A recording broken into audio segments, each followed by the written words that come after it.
Dragi prieteni, astăzi vă prezentăm setul Portofino, care este compus din pat dublu, saltea, noptiere, garderobă, comodă și măsuță de machiaj. Acest set este realizat în stil modern cu elemente exclusive pe care le observăm în mânerele din metal, picioarele, frezele rotunjite aplicate pe fațadele ușilor, carcasa patului îmbrăcată în stofă de catifea. Patul Portofino cu tăblia moale, care are la bază spumă memory, ce permite să ne rezămăm și să ne simțim foarte confortabil chiar și câteva ore în șir.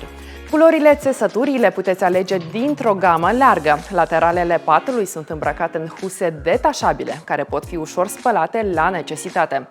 Patul are o ladă de depozitare foarte încăpătoare, elementele lezii pot fi ușor scoase pentru a face curățenie sub pat. Mecanismele de ridicare sunt rezistente și foarte simple în utilizare.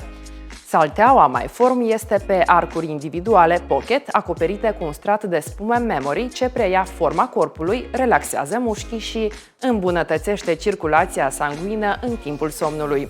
Mobila corp, noptierele, comoda, garderoba sunt fabricate din MDF vopsit cu elemente de furnir natural din nuc, astfel puteți alege și asorta nuanța mobilierului cu cea a ușilor sau a pardoselei. Interiorul mobilei corp este din material texturat, ce este foarte des folosit în producerea mobilei de cele mai renumite companii din Italia, Spania și alte țări. Pentru a vă convinge de eleganța, confortul și calitatea impecabilă a acestui set, vă invităm în showroom-ul nostru la adresa strada Decebal 6.